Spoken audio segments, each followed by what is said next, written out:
নমস্কার সবাইকে, আশা করি তোমরা সবাই খুব ভালো আছো। তো দেখো আজকে আমি অনেকদিন পর আবার আসলাম একটা ব্লগ নিয়ে। তো দেখো এটা হচ্ছে আমার বাড়িতে গণপতি বাপ্পা আসছে। তো এই নিয়ে আমাদের বাড়িতে গণপতি বাপ্পা 4 বছর হলো আসছে। তো এখানে দেখো মা আনতে গেছিলো বিকালবেলায় আগের দিন, আর আমি বাড়িতে ছিলাম। যেহেতু পোগো আছে তোমরা তো জানোই, ওকে রেখে যাওয়া যায় না, তাই মা নিয়ে আসছে, আমি বরণ করে নিলাম। আর এখানে দেখো নিয়ে আসার পরে গণপতিকে বসানোর পরে ওর জায়গায় মাও একটু আরতি করে নিচ্ছে। ওকে স্বাগত তো জানাতে হবে বলো ভালো করে। তো এটা দেখো পরের দিন সকালবেলা সমস্ত কিছু গুছানো সব কিছু আমার মা করছে। আমি শুধু ভোগের একটা রেসিপি বাপ্পার জন্য রান্না করছি, আর বাকি সব মা করছে। তারপরে এখানে দেখো পুরোহিত মশাইও চলে আসছে, চলে এসে পৈতাটা ঠিকমতো বানায় নিচ্ছিল। তো এখানে দেখো আমার গণপতিকে কেমন লাগতেছে তোমরা কিন্তু অবশ্যই কমেন্টে জানাবা। আর এখানে দেখো এখন গণপতিকে অভিষেক করা হচ্ছে, যেহেতু ওটা মাটির মূর্তি, তো ওনাকে তো অভিষেক করা যায় না ওইভাবে। তো যেই জলগুলো থাকে সেটা দিয়ে তাকে ছিটিয়ে অভিষেক করানো হয়। আর আমাদের যে ঘরের গণপতি আছে সেটাকে আমরা প্রত্যেকবার অভিষেক করি। তো এখানে দেখো মা করে নিল, একে একে সবাই করে নিচ্ছে। তিন্নি আসছিল, তো তিন্নিও অভিষেক করালো, গীতাকে অভিষেক করালো, সবাই অভিষেক করালো। এখানে দেখো আমিও চলে আসি শাড়ি পরে একদম সেজে গুজে। আসলে অনেককে দেখি যে যাদের বাড়িতে পূজা হয় তো তারা খুব সুন্দর সেজে গুজে সব কিছু নিয়ম করে। আমি কী করে পারে আমি সেটা বুঝতেই পারলাম না, কারণ নিজের বাড়িতে একটা পূজা বলো, একটা অনুষ্ঠান বলো, থাকলে পরে কত কাজ, তাই না বলো? তো সেখানে নিজের সাজার মতো কোনো সময় থাকে না। তো ভাগ্যিস ভালো তিন্নি আসছিল সময় মতো। তো তিন্নি একটু হাত লাগানোতে আমার একটু সময় পেয়েছে, সেই সময়টাই দিয়ে আমি টুক করে শাড়িটা পরে আসছি। তো আমাকে কেমন লাগতেছিল তোমরা কিন্তু এটা অবশ্যই জানাবা। তো এখানে দেখো পূজা এখন শুরু হচ্ছে, খুব সুন্দর পূজা হচ্ছে। তো দেখো তোমরা। ओम नमो ब्रह्मण्य देवाय गो ब्रह्मण्य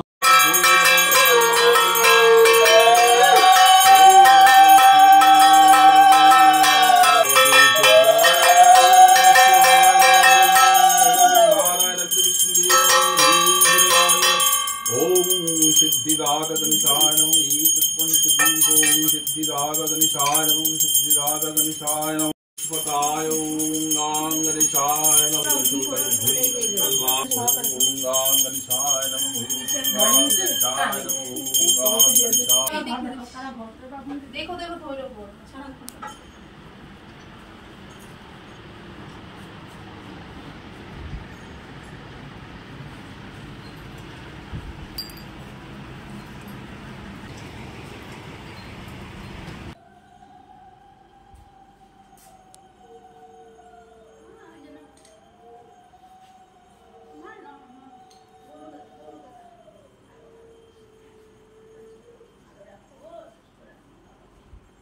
তোমাদেরকে আগেই বলছিলাম যে তিন্নি আসাতে এইবার আমাদের অনেক উপকার হয়েছে কিন্তু।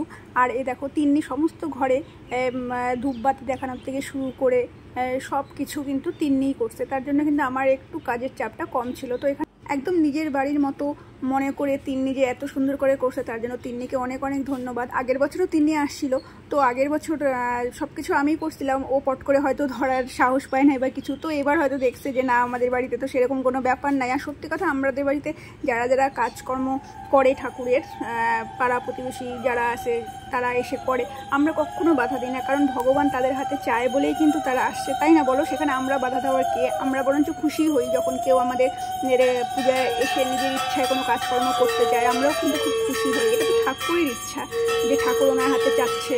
তো যাই হোক, তিনি আমাদের আসাতে অনেক উপকার হয়েছে। তো এখানে দেখো পূজা কিন্তু এখনও হচ্ছে, আর পূজায় এবার সত্যি খুব ভালো হয়েছে, মানে এত সুন্দর পূজা। আর জানো তো, বিগত 3 বছর ধরে কিন্তু আমাদের পূজা ঘরের ভেতরে, মানে আমাদের বড় ঘরের ভেতরে কিন্তু হচ্ছিল।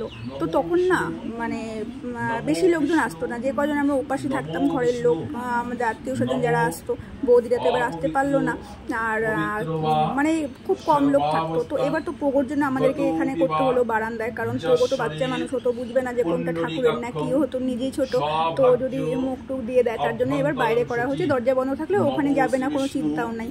তো এবার জায়গাটা ছোট হয়ে মানে ছোট হয়েছে, কিন্তু এত লোক আসছিল না, মানে কি বলবো, আর সবাই উপাসী। তো ভীষণ ভালো লাগছিল। তখন মনে হচ্ছিল যে ঘরে করলে হয়তো সবাই শান্তি মতো বসে পূজা দিতে পারতো। তো যাই হোক, পূজা কিন্তু আমাদের শান্তি মতোই হয়েছে, সবাই সেইভাবে বসেই কিন্তু অঞ্জলি দিল। আর খুব সুন্দর পূজা হয়েছে, একদম মন ভরে গেছে আমাদের পূজা দেখে। আর আশা করি বাপ্পারও খুব ভালো লাগছে আমাদের এই পূজা। আমাদের পূজা বাপ্পা গ্রহণ করুক, এটাই আমরা চাই। আর এখানে দেখো অঞ্জলিও হয়ে গেল আমাদের। আমাদের বাড়িতে গণেশ পূজাটা 4 বছর ধরে হচ্ছে, মানে হঠাৎ করে এই পূজাটা আমাদের করা। আর হয়তো বাপ্পার ইচ্ছাতেই বাপ্পা আসছে আমাদের বাড়িতে, না হলে হঠাৎ করে এইভাবে আমাদেরও মনে হয় না যে বাপ্পাকে আনবো। তো বাপ্পা আসতে চাইছে বলে হয়তো আমরা এই পূজাটা করতে পারতেছি। আমরা করার তো কেউ না, তাই না বলো? বাপ্পা দিচ্ছে তাই আমরা করতে পারতেছি। তো দেখো এখানটায় সবাই কি সুন্দর করে বসে অঞ্জলিও দিলাম আমরা সবাই। আর দেখো আমার বাপ্পাকে কেমন লাগতেছে। 1 বছর ধরে আমাদের অপেক্ষা থাকে যে রোজই রাতে আমি আর মা যখন শুতে যাই তখন কিন্তু রোজ আমরা একবার করে হলেও এই পূজার আলোচনা করবো যে আর কয়দিন বাকি, আর কয়দিন বাকি গণপতি আমাদের বাসায় আসার জন্য। তো আমাদের মানে খুব এক্সাইটমেন্ট থাকে আমাদের এটা নিয়ে যে কবে আসবে, কবে আসবে, কী কী কিনতে হবে, কেমন করে আনবো এবার। তো দেখো এখানটায় কিন্তু সব কিছু পূজা হয়ে গেল। হয়ে যাওয়ার পর এখানটায় আমরা এখন চরণামৃত নিয়ে নিচ্ছি, কারণ সবাই আমরা উপাসী ছিলাম। আর এখানটায় দেখো সব থেকে বড় কাজ, মানে উপাস করার পরে উপাসী যারা আছে তাদেরকে চা খাওয়ানো। তো সেই দায়িত্বটা প্রত্যেক বছর আমি পালন করি। তো এবার আগেই বললাম তোমাদের তিন্নিয়ার সাথে আমার অনেক কাজের চাপ কমছে। তো এই দেখো এইভাবে চাপ কমাইছি তিন্নি আমার। ও কিন্তু একদম চলে গেছে রান্নাঘরে, গিয়ে বললো যে আমি চা করব। তো আমাদের বাড়িতে তো সব কিছুতে একদম ওয়েলকাম, যে যেরকমভাবে করতে পারো তো করো, আমাদের কোনো অসুবিধা নাই, বরঞ্চ আমরা খুশি হই। তো দেখো এখানটা তিন্নি কিন্তু চা বানাতে একদম ব্যস্ত, একদম নিজের বাড়ির মতো করে। কেউ বলবে না যে তিন্নি আমার নিজের বোন না বা এটা ওর নিজের বাড়ি না, ও একদম নিজের বাড়ির মতো করেই কিন্তু সব কিছু করছে। আর আমাদেরও সত্যি খুব ভালো লাগছে তিন্নি আসাতে। তো এখানে দেখো ও চা বানাচ্ছে এখন সবার জন্য। আর পুরোহিত মশাই আছে, পুরোহিত মশাইকেও চা দিতে হবে। আর হ্যাঁ, তোমাদেরকে তো বলাই হয়নি, পুরোহিত মশাই কিন্তু আমার বান্ধবীর বন্ধু, যাকে আমি জামবাবু বলি। তোমরা তো ওই পুরোহিত মশাইকে সবাই চেনো। তো যারা চেনো না তাদের জন্য বলতেছি, যদি তোমাদের বাড়িতে পূজা অর্চনা করার জন্য পুরোহিত লাগে তাহলে কিন্তু অবশ্যই এই পুরোহিত মশাইয়ের সঙ্গে কন্ট্যাক্ট করতে পারো। ভীষণ ভালো পূজা করে, ভীষণ ভালো, একদম মন ভরে যাবে। মানে এত ভালো পূজা করে। আমরা এবার প্রথমবার করালাম, মানে আমরা জানতামই না যে পূজা করে। তো যাই হোক, এবার পূজা করালাম, খুব ভালো পূজা করে। তো তোমরাও কিন্তু যোগাযোগ করতে পারো। এই যে পুরোহিত মশাই, রানা বিশ্বাস ওনার নাম। তো এখানে দেখো সবাই মিলে বসে এখন গল্প করতেছে। গীতা আগে এখানে চুল শুকাচ্ছে, পূজার পরে সবাই মিলে বসে গল্প করতেছে। আর ওদিকে বাপ্পাকে ভোগ দেওয়া হয়েছে, তো তার জন্য দরজাটা বন্ধ রাখা হয়েছে।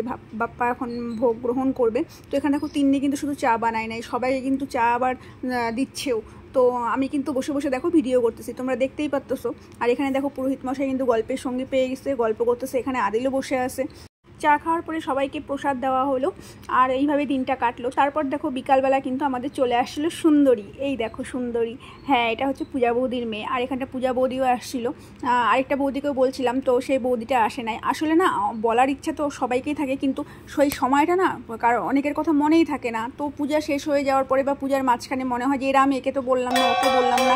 আসলে আমাদের বাড়িতে দুজনই, আমি আর মা, যা কিছু করতে হয় তো আমরা দুজন মিলেই করি। তো অতটা মাথায় থাকে না। তো কেউ যদি চলে আসে তো আমরা কিন্তু খুবই খুশি হই। যে পূজাতে তো অ্যাকচুয়ালি নিমন্ত্রণ লাগে না। আগে যখন আমরা ছোট ছিলাম তখন কিন্তু আমরা পূজার আওয়াজ শুনলেই কিন্তু চলে যেতাম। তো এখন তো এটা একটা ফর্মালিটিতে দাঁড়ায়, নিমন্ত্রণ না করলে যাওয়া যাবে না ওই বাসায়। তো আমার এই জিনিসটা কিন্তু ভালো লাগে যদি কেউ নিমন্ত্রণ না করলেও আসে। আসলে পূজায় কিন্তু নিমন্ত্রণ লাগে না, তো তাই না? তোমরা কি বলো? তো এখানে দেখো বিকালবেলায় কিন্তু আরতি করে নিচ্ছি বাপ্পার। एक दंत दयावंत चार भुजाधारी, एक दंत दयावंत चार भुजाधारी, माथे पर तिलक सोहे मूस की सवारी, माथे पर तिलक सोहे मूस की सवारी, पान चढ़े फूल चढ़े और चढ़े मेवा, पान चढ़े फूल चढ़े और चढ़े मेवा, लड्डुअन का भोग लगे संत करे सेवा। जय गणेश जय गणेश जय गणेश देवा, माता जकी पार्वती पिता महादेवा। अंधे को आँख देते, कोढ़िन को काया, बांझन को पुत्र देते, निर्धन को माया, बांझन को पुत्र देते, निर्धन को माया। सुबह शाम शरण आए, सफल कीज सेवा, सूर्य शाम आए, सफल कीज सेवा। माता जाकी पार्वती पिता महादेवा, माता जाकी पार्वती पिता महादेवा। जय गणेश जय गणेश जय गणेश देवा, माता जाकी पार्वती पिता महादेवा, माता जाकी पार्वती पिता महादेवा। गणेश जय गणेश देवा, माता जाकी पार्वती पिता महादेवा। जय गणेश जय गणेश देवा, माता जाकी पार्वती पिता महादेवा। एक दंत दयावंत चार भुजाधारी, एक दंत दयावंत चार भुजाधारी, माथे पर तिलक सोहे मूस की सवारी, माथे पर तिलक सोहे मूस की सवारी। पान चढ़े फूल चढ़े और चढ़े मेवा, पान चढ़े फूल चढ़े और चढ़े मेवा।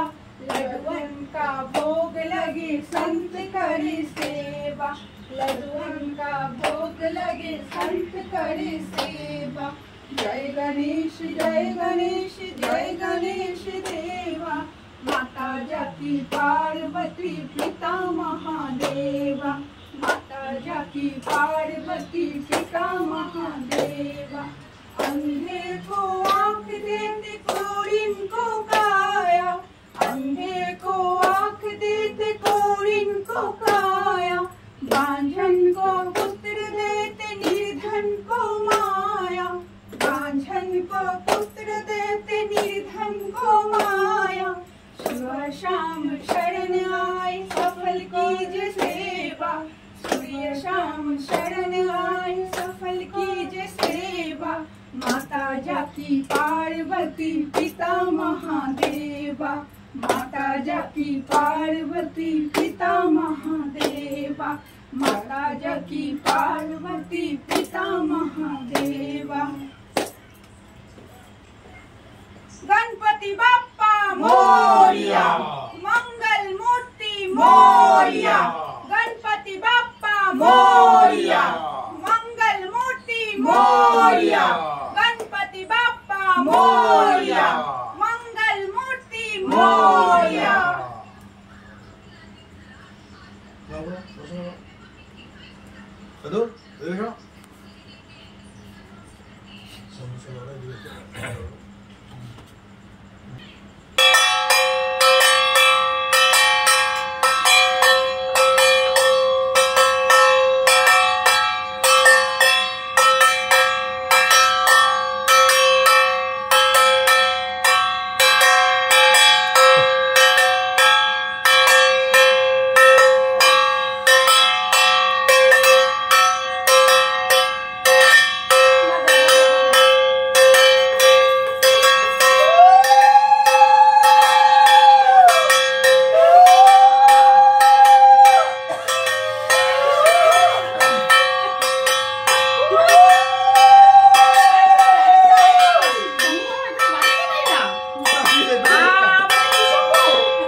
দেখো আরতি করে আসার পরে কিন্তু এক এক করে আমরা সবাই আবার ঘরে বসলাম এখন।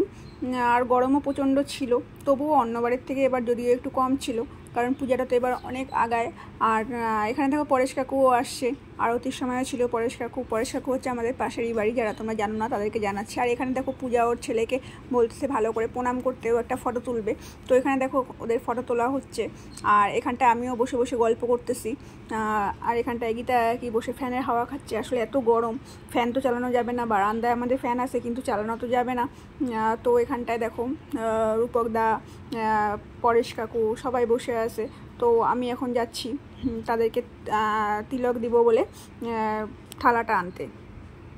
তো এখানে দেখো এসে দেখলাম যে আতু কিন্তু, মানে এই যে বাচ্চাটার নাম আয়ুষ, তো আমি ওকে আতু করে ডাকি। তো আতু কিন্তু ওরকম মাথা নত করে আসছে, যতক্ষণ না ওর মা উঠতে বলবে অতক্ষণ ও উঠবে না।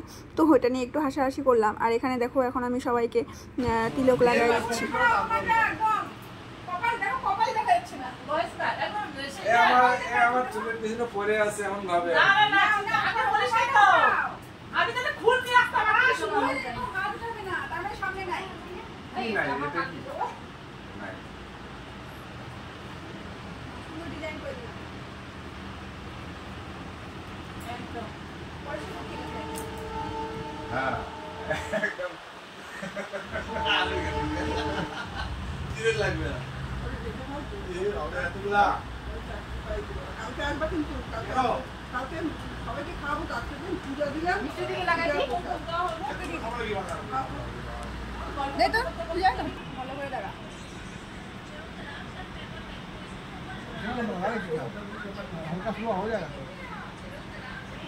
শুধু পড়াতে পারি না, আমি পড়াই। দেখি দেখি একদম দারুণ দারুণ। তুমি লাগাবে না তো? তোমাকে লাগাইছি তো।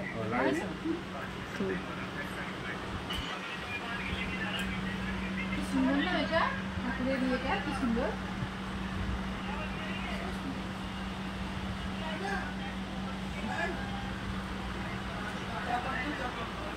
চা করো। ওসব খাবি? ওসব খাবি?